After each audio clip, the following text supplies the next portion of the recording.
আমরা মাঝে মধ্যে বলি না যে আমাদের দোয়া কেন কবুল হয় না, এত দিন ধরে দোয়া করতেছি, এত কিছু বলি, আল্লাহ শুনে না। আসলে জিনিসটা হয়টা কেন? দোয়া করার আগে দোয়ার কনসেপ্টটা অ্যাকচুয়ালি ভালোভাবে বোঝাটা উচিত। ওয়েলকাম টু বিশেষ জ্ঞান সভা। অনেক পুরনো একটা অভ্যাস হইতেছে যে আমরা কোনো সময় না চিপায় না পড়লে আল্লাহর কাছে চাই না, কিন্তু দোয়ার যে কনসেপ্টটা সেটা এর চেয়ে অনেক বেশি ব্রড এন্ড অনেক বেশি সুন্দর। মনে করেন যে সীতাকুণ্ডের অনেক সুন্দর একটা গ্রামের ভিতরে আপনি হেঁটে যেতেছেন, সেখানে আপনার হঠাৎ করে মনের মধ্যে একটা জিনিস আসলো যে আল্লাহ এই দুনিয়াটা কত সুন্দরভাবে সৃষ্টি করছে। এটা ভাবতে ভাবতে আপনি আস্তে আস্তে মুখের মধ্যে একটা কথা আপনি বললেন যে আল্লাহ আপনি আমাকে অনেক দিছেন, আপনি আমাকে আরো দেন। এই যে আপনি বললেন অনেক দিছেন আরো দেন, মন থেকে একটা কথা বলছিলেন, আপনি মুখ থেকে একটা কথা বলছেন, সেটা এক জায়গায় শোনা হয়ে গেছে এন্ড এটা রিপ্লাই দেওয়া হয়ে গেছে। কি রিপ্লাইটা দেওয়া হয়েছে সেটা আপনি জানেন না। 6 বছর পরে আপনার সুইজারল্যান্ডের ভিসা বুক হয়েছে। এটা হইতেছে দোয়া। আপনি কিছু কাউকে বলেন না, আপনি মনের মধ্যে রাখছেন, আপনি মুখে আস্তে আস্তে বলছেন, কেউ কোনো সময় শুনে নাই। আপনি চোখ দিয়ে দেখছেন, আপনার মাথায় একটা জিনিস কাজ করছে, আপনি ডায়েরির মধ্যে লিখছেন, আপনি চিঠি লিখে আগুনে জ্বালা ফেলাই দিচ্ছেন। আল্লাহ সেই চিঠি পড়ছে, আল্লাহ মনের কথা শুনছে, আল্লাহ মুখের কথা শুনছে, আল্লাহ মাথার কথা শুনছে, আল্লাহ চোখে কি দেখছে সেটাও শুনছে। আপনি চোখ দিয়ে দেখে যে দোয়া করেন সেটা আল্লাহ শুনে এন্ড সেটা আল্লাহ পর্যন্ত পৌঁছায়, সেটা আল্লাহ শুনে সেটার জবাবও আল্লাহ দেয়। এখানে সবচেয়ে সুন্দর বিষয়টা কি জানেন? যে আমি যে আমার এক হাতে চোখটা আটকে রাখছি না, আল্লাহর কাছে না আপনার সাথে কথা বলার মধ্যে এই ব্যারিয়ারটাও নাই। আমি আরো সিম্পলি বলি, মনে করেন আপনি ঘুম থেকে উঠছেন, ঘুম থেকে উঠে আপনি বলেন আল্লাহ থ্যাংক ইউ সো মাচ, আপনি আমার বাঁচায় রাখছেন। আল্লাহ এটা শুনে অনেক খুশি হয় এন্ড আপনার সারাদিনের বরকত বাড়ায় দেয়, বিকজ আপনার মনের কথাও আল্লাহ শুনছে, আপনার মুখ দিয়ে যে প্রকাশ করছেন থ্যাংক ইউ সো মাচ সেটাও আল্লাহ শুনছে। সেটাও বাদ দেন, আপনি মনে করেন জাস্ট র্যান্ডমলি একটা জায়গায় হাঁটতেছেন, হাঁটতে হাঁটতে আল্লাহকে বলতেছেন আল্লাহ আপনি অনেক ভালো, আপনি আমাকে আরো অনেক বেশি টাকা দেন, এন্ড এটা শুনে জেনুইনলি আল্লাহ খুশি হয়। এই যে আপনি বললেন না যে আল্লাহ তুমি অনেক ভালো, তুমি আমাকে আরো টাকা দাও, এটা শুনে আল্লাহ অনেক খুশি হয়। এতই খুশি হয় যে হয়তো বা 1-2 বছর পরে আপনাকে আল্লাহ ব্লেসিং হিসেবে 1-2 লাখ টাকা আপনাকে উপহার হিসেবে দিয়ে দিবে। প্রবলেমটা কোথায় হয় জানেন? আমি আল্লাহর কাছে চিঠি লিখলেও আল্লাহ মাইন্ড করে না, আমি মন থেকে দোয়া করলেও আল্লাহ মাইন্ড করে না, মুখ থেকে ইংলিশে দোয়া করলেও আল্লাহ মাইন্ড করে না, বাংলায় বললেও মাইন্ড করে না, হিন্দিতে বললেও মাইন্ড করে না। আল্লাহ মাইন্ড করে কখন? যখন আপনি আল্লাহকে কিছু নাই বলেন। আল্লাহ আমাদেরকে বলে নাই যে আমি তোমার কথা শুনবো না, আমরা নিজেদেরকে কনভিন্স করছি যে আল্লাহ আমাদের কথা শুনবে না, আমরা নিজেদেরকে কনভিন্স করছি যে আমার পাপ অনেক বেশি, আমরা নিজেদেরকে কনভিন্স করছি যে ভাই আমার দ্বারা সম্ভব না, আল্লাহ আমার আর মাফ টাফ করবে না। আল্লাহর একটা নাম আছে, আল্লাহ ইজ এ লিসেনার। আমাদের কথা যখন মানুষ শুনে উই ফিল হ্যাপি, রাইট? আমাদের ভালো লাগে যখন কেউ আমাদের কথা শুনতেছে। আল্লাহ ক্রিয়েটেড দ্য লিসেনার্স। থিঙ্ক যে সে কত ভালো লিসেনার হবে। এন্ড মোর বিউটিফুলি, আল্লাহ কিন্তু কারো একার না, আল্লাহ যতটুকু আপনার ততটুকুই আমার।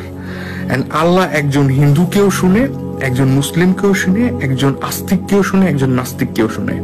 আমরা আল্লাহর কাছে গুছায় কথা বলতে পারি না, এটা আল্লাহর কাছে বড় প্রবলেম না, বিকজ আল্লাহ ট্রান্সলেটস ইট। না হলে তো আমি জীবনে কত ইংলিশে ভুলভাল গ্রামাটিক্যাল মিস্টেক দিয়ে দোয়া করছি, ওগুলো কেন কবুল হবে? কিন্তু তারপরও আল্লাহ শুনে, কিন্তু আল্লাহ জবাব দেয় না, এই আক্ষেপ আমি কই রাখি।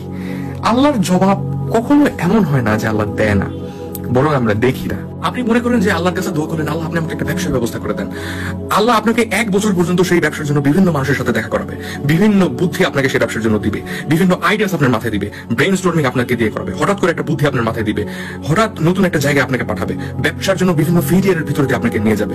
1 বছর পরে আপনি ব্যবসায় সাকসেসফুল হবেন। এখন আপনাকে যদি তখনই দোয়াটা কবুল করে দিয়ে দিত, তাহলে কি হতো? হয়তোবা আপনি অ্যারোগেন্ট হয়ে যেতে পারতেন, হয়তোবা আপনি ইগোইস্টিক হয়ে যেতে পারতেন, হয়তোবা আপনি টাকাটা অপচয় করে ফেলা দিতে পারতেন। Allah have a timing that you do not know. আবার ধরেন আপনি আল্লাহর কাছে একটা দোয়া সারা জীবন চাইছেন, পান নাই, দেয় নাই আল্লাহ আপনাকে। প্রবাবলি জিনিসটাকে এইভাবে চিন্তা করেন যে আপনি আল্লাহর কাছে চাইছিলেন 1 লাখ টাকা, আল্লাহ আপনার জন্য আখিরাতের মধ্যে রাখছে হলো 100 কোটি টাকার সম্পদ। কোনটা এখন বেটার, 1 লাখ টাকা নাকি 100 কোটি টাকা? প্রবাবলি আমার মন খারাপ হবে, বিকজ 1 লাখ টাকাটা আমি ফিজিক্যালি দেখতে পারি, কিন্তু 100 কোটি টাকাটা আমি নিজের চোখে দেখতে পারতেছি না। মানুষের লিমিটেশন কি জানেন? যে আমরা যেটা চোখের সামনে দেখতে না পারি সেটা আমাদেরকে উদাস করে। এক একটা দোয়া এক এক রকম। কোন দোয়া আপনি চোখের সামনে হঠাৎ করে হইতে দেখবেন, কোন দোয়া আপনার সময় লাগায় আপনাকে বানাবে, কোন দোয়া আপনি সারা জীবন করবেন কিন্তু পাবেন না। প্রত্যেকটা দোয়ার এক একটা রকম সিস্টেম থাকে। আল্লাহ কোন দোয়ার উত্তর না দিতে সাই ফিল করে। আপনি যখন আল্লাহর কাছে কোনো দোয়া চান, সেটার 3টা উত্তর থাকে। আল্লাহ হয় সেটা সাথে সাথে আপনাকে দিয়ে দেয়, অর আপনাকে একটু ওয়েট করায়, সেটার জন্য প্রিপেয়ার করে, সেটার জন্য আপনাকে একটা ট্রান্সফরমেশনের ভেতরে দিয়ে নিয়ে যায় এন্ড কারেক্ট টাইমিং এ দেয়, আর না হলে সেটার চেয়ে অনেক বেটার আপনার আফটার লাইফে দেয়। এখন আমি আপনাকে দোয়ার সবচেয়ে সুন্দর কনসেপ্টের ব্যাপারে বলি, যেটা নিয়ে প্রবাবলি আপনি 2 ঘন্টা ভাববেন, আর I am pretty sure about that. মনে করেন এট দিস মোমেন্ট আপনি একটা দোয়া করলেন যে আল্লাহ, দুনিয়ার যত মুসলিম আছে সবার জন্য তুমি আগামী বেলার খাবারটা অনেক মজার করে দাও। এখন হাজার হাজার মানুষের জন্য যদি আপনার দোয়াটা কবুল হয়, তাহলে হাজার হাজার মানুষের প্লেট আপনার জন্য বদলায় যায়। হাজার হাজার মানুষের খাবারের কথা ছিল ভাত, আপনার দোয়ার কারণে তারা খাইতেছে বিরিয়ানি। যাদের খাওয়ার কথা ছিল বিরিয়ানি, তাদের মুখে স্বাদ গেছে বেড়ে। এখন জিনিসটা এমন ভাবেও হয় যে আপনি যদি আল্লাহর কাছে দোয়া করেন যে আল্লাহ, ফিলিস্তিনের সমস্ত মানুষকে তুমি ভালো রাখো, আপনি ফিলিস্তিনের সমস্ত মানুষের তরফ থেকে সওয়াব পাবেন। ওয়ান দোয়া could change the life of thousands of people that you decide. And ফেরেশতারা সেটা শুনে কি দোয়া করে জানেন? যে আল্লাহ, ও সবার জন্য, এত এত মানুষের জন্য যেটাই দোয়া করছে, আপনি তাকে সেটাই দেন। ইউ মাইট হ্যাভ নাথিং, আপনি রাস্তা দিয়ে হেঁটে যেতেছেন, আপনার একটা মানুষকে দেখে মায়া লাগছে, আপনি মুখ দিয়ে জাস্ট বলেন আল্লাহ ওরে ভাড়াই দেন, আল্লাহ ওকে রিজিক দেন, আল্লাহ আপনি আমাকে আজকে আকাশের চাঁদ দেখান, আজকে আপনি আমাকে ভালো একটা কাপড় পরান, আল্লাহ আজকে আমার জুতা ছিঁড়ে গেছে, আপনি একটা নতুন জুতার ব্যবস্থা করে দেন। Allah loves it and Allah gives it, believe me. And Allah এটাই দেখতে চায়, from 7 heavens to a single ant that you believe in। এই ছোট্ট পিঁপড়া থেকে 7 আসমান পর্যন্ত আপনি যেটা দোয়া করবেন, যা কিছু দোয়া করবেন, আল্লাহ loves it. And from that we ask from the tiniest little thing to the biggest thing that could ever exist. আমরা ছোট থেকে শুরু করে, একটা জুতার ফিতা থেকে শুরু করে, একটা মৌমাছি থেকে শুরু করে, আমরা 7 আসমান পর্যন্ত যা কিছু এক্সিস্ট করে সবকিছু পর্যন্ত চাই। And the most beautiful thing about Allah is never tired of listening. Allah is never tired of giving.